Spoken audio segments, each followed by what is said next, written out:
Bonjour, Marc Eladef, je suis ambassadeur Sony pour la Belgique et rédacteur du Sony Alpha Blog où je teste les optiques pour la monture Sony E. Vous pouvez y retrouver plus de 500 tests sur les différents objectifs. Sony a récemment sorti deux nouveaux zooms avec une plage focale inhabituelle. Un 16-25 f2.8 et un 24-50 f2.8. Voici le 16-25 et le 16-35 côte à côte.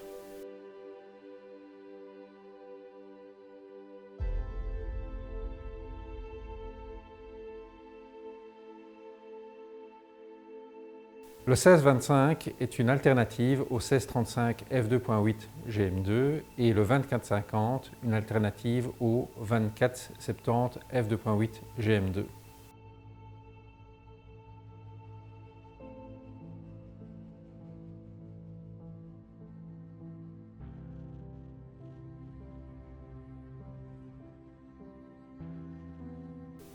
Ces deux optiques sont beaucoup plus légères et compactes que leur équivalent GM. Elles seront donc idéales pour le voyage, pour du vlog et pour être discret.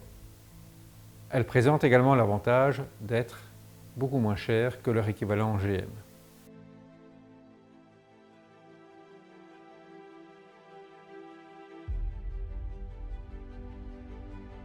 Regardons maintenant de plus près le 16-25 f2.8 G. Vous le voyez à côté du 16-35 f2.8 GM. Le 16-25 est à 409 grammes, tandis que le 16-35 est à 537 grammes. Le 16-25 est 30% plus léger que le 16-35 et 10% plus court. D'un point de vue ergonomie, tous les deux ont une bague d'ouverture avec ou sans clic et tous les deux s'étendent légèrement quand on zoome. On peut mentionner également sa très faible distance minimum de mise au point qui permet de faire des close-up de qualité.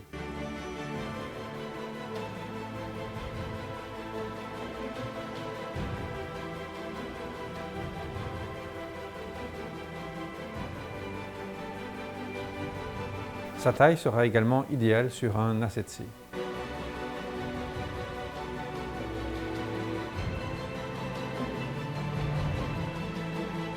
La plage focale peut sembler un peu courte, mais si vous avez déjà un 24-70 f2.8 GM2, ce sera un compagnon idéal sans avoir un recouvrement de plage focale comme un 16-35. Parlons maintenant de l'autofocus. Comme d'habitude avec les dernières optiques Sony, celui-ci est impeccable, silencieux, rapide et efficace.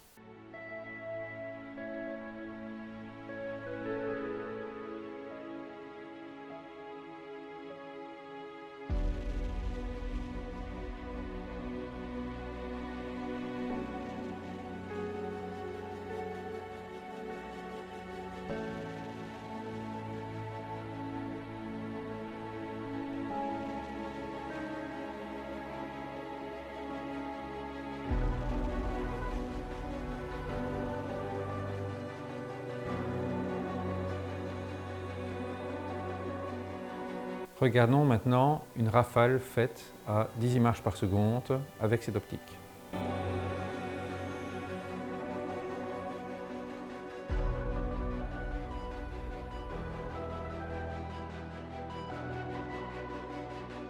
Aucun raté.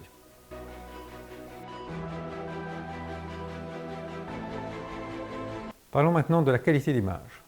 Pour commencer, le piqué. Celui-ci est tout simplement impeccable. Que ce soit au centre ou dans les coins, les résultats sont excellents dès la pleine ouverture et superbes dès qu'on ferme d'un cran. Les coins ne sont pas en reste, ils sont déjà très bons à pleine ouverture et on obtient un optimum sur tout le champ, comme d'habitude avec ce genre d'optique à f5.6.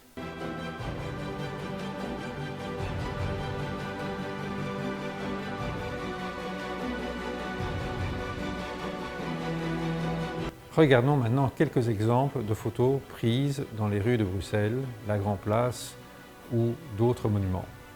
Les résultats sont excellents d'un point de vue piqué, rendu des couleurs.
point de vue distorsion et vignettage, vu la forme très compacte de ces optiques, les résultats sont assez moyens.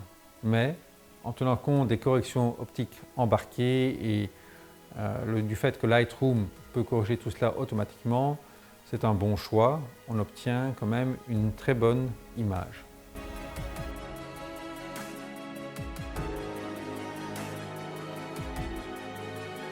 Les aberrations chromatiques sont très faibles.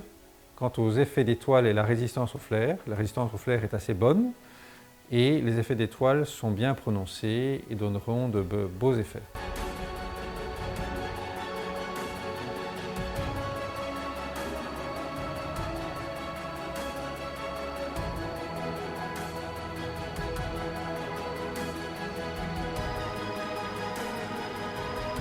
Parlons maintenant du bokeh et de la douceur du flou d'arrière-plan. Même si ce n'est pas quelque chose qu'on recherche spécialement dans ce genre d'optique grand angle, les résultats sont excellents. Les ronds de bokeh sont très ronds, le flou d'arrière-plan est très doux.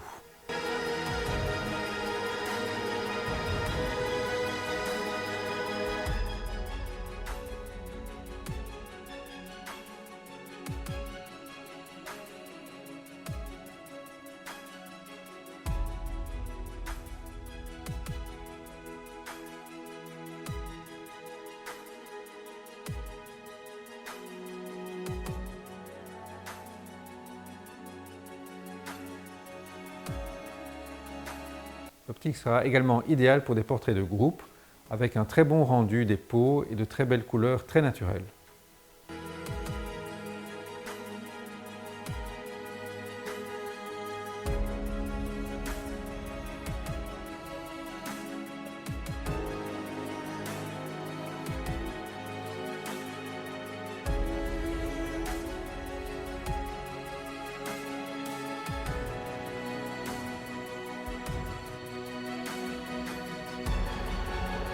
Parlons maintenant un peu de vidéo. Les résultats pour de la vidéo avec cette optique sont excellents, d'un point de vue croustillant de l'image, rendu des couleurs, bokeh, autofocus, tout est parfait. L'ergonomie est également parfaite, avec un format très compact qui permet de l'utiliser sur une gimbal, et la bague d'ouverture avec ou sans clic, qui permet de faire varier de manière continue l'ouverture de l'optique. On peut également noter que le focus breathing est très bas. La plupart des derniers boîtiers corrigent le focus breathing automatiquement, mais si vous disposez d'un boîtier plus ancien, cet effet de focus breathing sera minimum.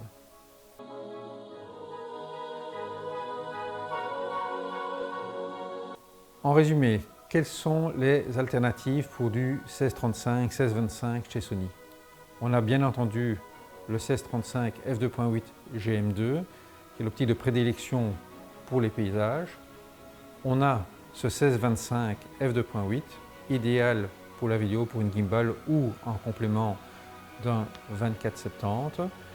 Et nous avons également un 16-35 f4 PZ qui est également d'excellente qualité, plus focus sur la vidéo.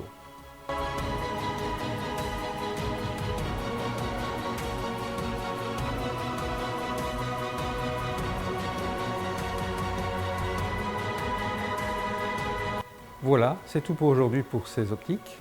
Vous pouvez retrouver d'autres webinaires sur les optiques ou sur les techniques photo sur mon blog sonyalpha.blog.